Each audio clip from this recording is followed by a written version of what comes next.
이제 하나님 주시는 말씀 나누겠습니다. 창세기 45장 3절부터 8절까지입니다. 요셉이 그 형들에게 이르되 나는 요셉이라 내 아버지께서 아직 살아계시니이까 형들이 그 앞에서 놀라서 대답하지 못하더라. 요셉이 형들에게 이르되 내게로 가까이 오소서. 그들이 가까이 가니 이르되 나는 당신들의 아우 요셉이니 당신들이 애굽의 판자라. 당신들이 나를 이곳에 팔았다고 해서 근심하지 마소서. 한탄하지 마소서. 하나님의 생명을 구원하시려고 나를 당신들보다 먼저 보내셨나이다. 이 땅에 2년 동안 흉년이 들었으나 아직 5년은 밭갈이도 못하고 추수도 못할지라. 하나님이 큰 구원으로 당신들의 생명을 보존하고 당신들의 후손을 세상에 두시려고 나를 당신들보다 먼저 보내셨나니 그런즉 나를 이리로 보낸 이는 당신들이 아니요 하나님이시라. 하나님이 나를 바로에게 아버지로 삼으시고 그 온 집의 주로 삼으시며 애굽 온 땅의 통치자로 삼으셨나이다. 아멘. 오늘 우리는 성찬을 통하여서 또 하나님의 용서의 복음, 사랑의 복음을 눈으로 보며 들었습니다. 그렇게 우리도 살아야지. 그리고 또 다짐을 하게 되는 것이지요. 그러나 막상 사랑하고 용서하는 삶이 우리한테 늘 만만하지는 않습니다. 많은 사람들이 용서를 어렵게 여기는 데에는 몇 가지 오해도 한 몫을 하고 있습니다.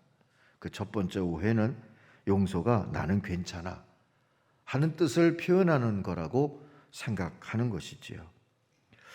요셉이 형들을 보자마자 내가 요셉이요 하지 않았던 것은 자신이 괜찮은 줄 여길까 봐, 그리고 그 형들이 저지른 잘못이 별게 아니었다고 스스로 생각할까 봐 그랬던 게 아닐까 싶습니다. 그는 결단코 괜찮지 않았으니까 말입니다. 어느 어린이집에서 잘못한 아이에게 미안해 말하는 것을 가르친답니다. 그러면 사과받은 아이는 괜찮아 라고 말하는 게 아니라 앞으로는 그러지 마, 그렇게 대답하도록 가르친대요. 괜찮아 라는 말은 아무렇지도 않으니 앞으로도 계속 또 해도 돼, 이런 뜻이 될 수 있기 때문이랍니다. 앞으로는 그러지 마, 앞으로는 밀지 마, 앞으로는 때리지 마, 앞으로는 욕하지 마, 그래야 한다는 것이지요. 아무튼 용서는 내게 잘못한 이들에게 나는 괜찮다, 그런 뜻으로 하는 것은 아니라는 걸 기억하십시다. 두 번째, 용서는 화해와 한 세트라는 오해가 있습니다. 용서해 주고 싶기는 한데 용서했다 하고 다시 그와 친해지는 게 부담스러워서 용서를 미룰 때가 있죠. 용서와 화해를 한 세트로 여기기 때문입니다. 그러나 사실 용서와 화해는 별개의 문제입니다. 우리가 용서한다는 사실을 용서받는 사람이 반드시 알아야 하는 것도 아니고요. 용서는 우리 자신과 하나님 사이의 일이기 때문입니다. 달리 말하면 용서는 화해와 세트를 이루기보다는 순종과 한 세트를 이루는 일입니다. 세 번째로, 용서하면 잊어줘야 한다는 오해가 있습니다. 그래서 용서를 더 어렵게 생각하지요. 요셉에게 형제들의 악행은 결코 잊을 수 없는 일이었습니다. 그러나 그는 악행을 행한 형들을 하나님과 함께 바라보았고 이해했고 해석했습니다. 그래서 트라우마에 잡혀있지 않았던 겁니다. 예수님도 우리들에게 잊어버려라 그러지 않으셨어요. 70번씩 7번이라도 계속 용서해라, 그렇게 말씀하셨죠. 물론 용서하고 잊어버릴 수도 있습니다. 그러나 그것도 내게 잘못한 일을 위해서 있는 게 아니라 나의 평안을 위해서 있는 겁니다. 이처럼 용서는 난 괜찮다고 하는 게 아니고 화해해야 하는 것도 아니고 잊어버려야 하는 것도 아닙니다. 조금 더 용서를 쉽게 생각해도 좋다 하는 뜻입니다. 그러면 용서란 뭐겠습니까? 첫 번째로 용서의 출발은 회개입니다. 회개는 돌아가는 것이지요. 일을 되돌려 놓고 사건을 되돌려 놓을 수는 없습니다. 10명의 형제가 작당해서 아버지에게 총애를 받던 동생 요셉을 노예로 팔아넘겼다. 그 시절로 돌아갈 수는 없지요. 그러나 누가복음 15장에서 만날 수 있는 탕자의 아버지 같은 그 마음, 곧 아버지 하나님의 마음으로는 돌이켜야 하는 겁니다. 속아주고 져주고 믿어주고 또 기대해주고 손해보는 그 마음, 바로 하나님의 마음으로 말입니다. 요셉도 사람인데 왜 섭섭하고 보복하고 싶은 마음이 없었겠습니까? 그러나 그런 피해자의 마음으로부터 하나님의 마음으로 돌이켰기에 한 가족의 또 형제들의 관계 회복이 이루어질 수가 있었던 겁니다. 그런 고백이 5절과 7절에 있습니다.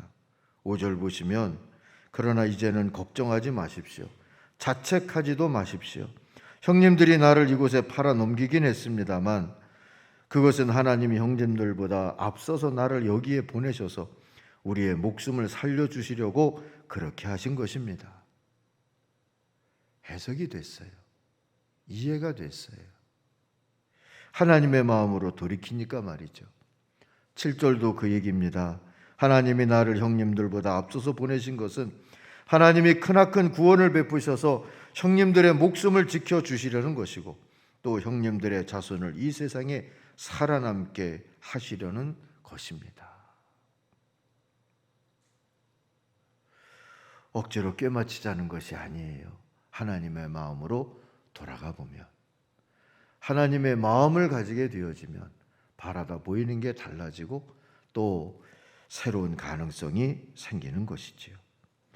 44장 끝부분도 보면 이 형제들도, 요셉의 형제들도 하나님의 마음을 품게 됐다는 것을, 회개했다는 것을 알 수 있습니다. 요셉이 동생 베냐민을 두고 식량을 가지고 돌아가라고 형들을 테스트했을 때입니다. 유다는 동생 대신에 자신이 인질이 되겠다고 간청하죠. 동생을 팔아버릴 때 그 마음은 아니었던 겁니다. 오히려 아버지를 위해, 동생을 위해 내가 죽게 되더라도 내가 인질이 되겠다고, 남겠다고 그렇게 호소하고 있습니다. 아버지 하나님의 마음입니다. 아들 예수를 십자가에 달린 그리스도로 내어주신 아버지 하나님의 마음이 늘 그런 거 아니겠습니까? 져주고 속아주고 손해봐주고 믿어주고. 우리도 그런 마음으로 회개할 때 용서는 시작될 줄로 믿습니다. 두 번째 용서는 책임을 나누는 일입니다. 용서는 잘잘못을 따져서 책임을 지우는 일이 아니지요. 사람의 관계이든 가정이나 교회 같은 공동체든 위기에 처하면 대체로 잘잘못을 따져서 누구 탓이다, 그리고 나는 책임이 없다, 그러고 싶어 하기 마련입니다. 그러느라고 서로에게 더 큰 상처를 입히기도 하지요. 이와 반대로 용서는 책임을 나눠지겠다는 마음인 겁니다. 책임을 나누어지는 자세를 회복할 때 가족이든 교회든 관계는 회복이 되어지고 공동체는 새로운 평화의 기회를 얻게 되는 줄로 믿습니다. 미국의 어느 교회 목사님이 취미가 사냥이었대요. 토요일마다 총 들고 나가서 사냥을 했는데 어느 날 사슴이 뛰는 것 같아서 총을 쐈는데 쓰러진 건 사슴이 아니라 사람이었답니다. 목사가 토요일 날 총 들고 다니다가 사람을 죽였다? 이게 용납될 일이 아니어서 이 목사는 사직원을 냈습니다. 그런데 장로들과 교인들이 모여서 의논을 하고 그 사직원을 반려했어요. 우리가 이분을 내치면 이분은 이 실수와 아픔을 씻을 수 있는 기회가 영 없을 것이다. 우리가 이해하고 용서하지 아니하면 어느 교회가 이해하고 용서할 수 있겠는가? 우리가 덮어드리고 함께 노력하며 사랑으로 살자. 목사의 실수와 과실을 우리가 함께 책임지자 했다는 거죠. 그 다음부터 그 교회의 목회 베이스는 용서가 되었답니다. 교회의 모든 일이 용서를 기반으로 이루어졌습니다. 40년 동안 그 목사는 그 교회를 섬기게 됐고, 그동안 교회는 수천 명이 출석하는 건강한 교회가 되었다는 거지요.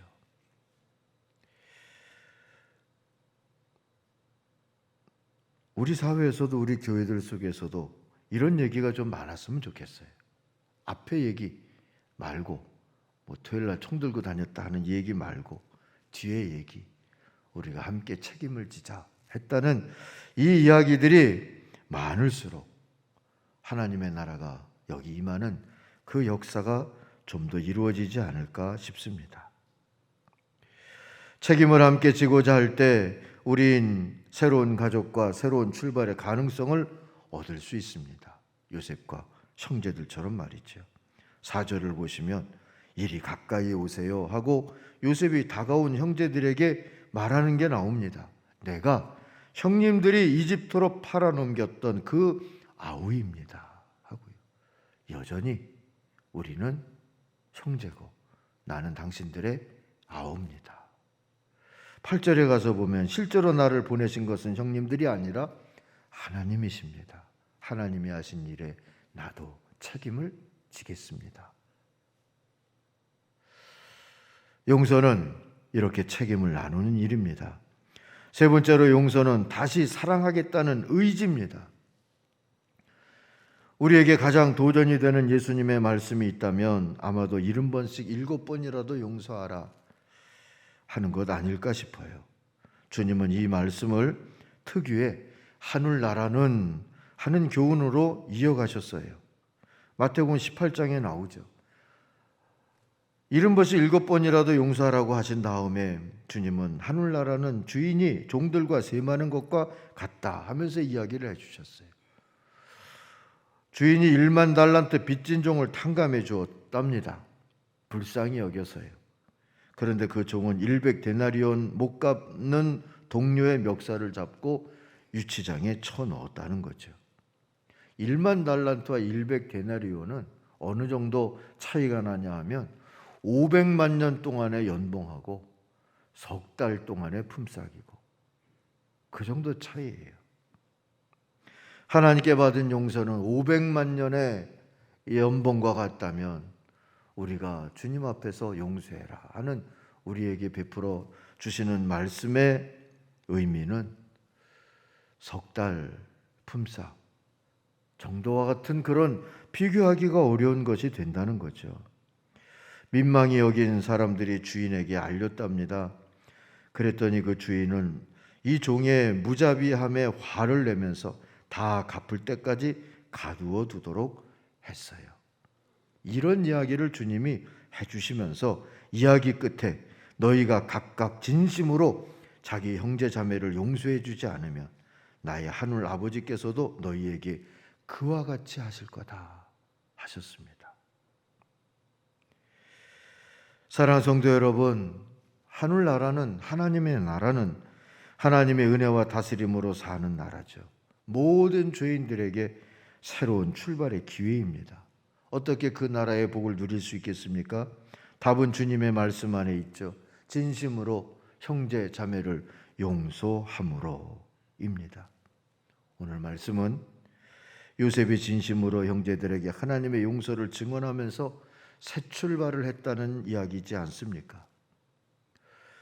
요셉은 사실 끝까지 의심했습니다. 같은 상황이 오면 형들은 다시 동생을 팔아치우는 잘못을 범할 사람들이지 않을까 하고요. 그래서 형제 중에 한 사람을 잡아두기도 하고 베냐민을 억류하겠다고 으름장을 놓기도 했습니다. 그러나 결국 요셉은 다시 사랑하기로 마음먹게 됩니다.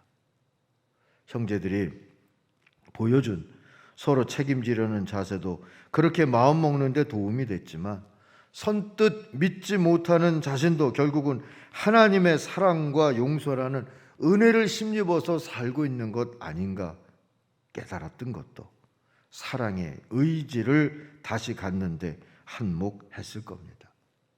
그의 눈물에는 그런 의미가 있지 않았겠습니까? 사랑하는 성도 여러분, 우리가 받은 성찬을 기억하십시다. 살과 피 곧 생명으로 주신 용서와 새로운 복음입니다.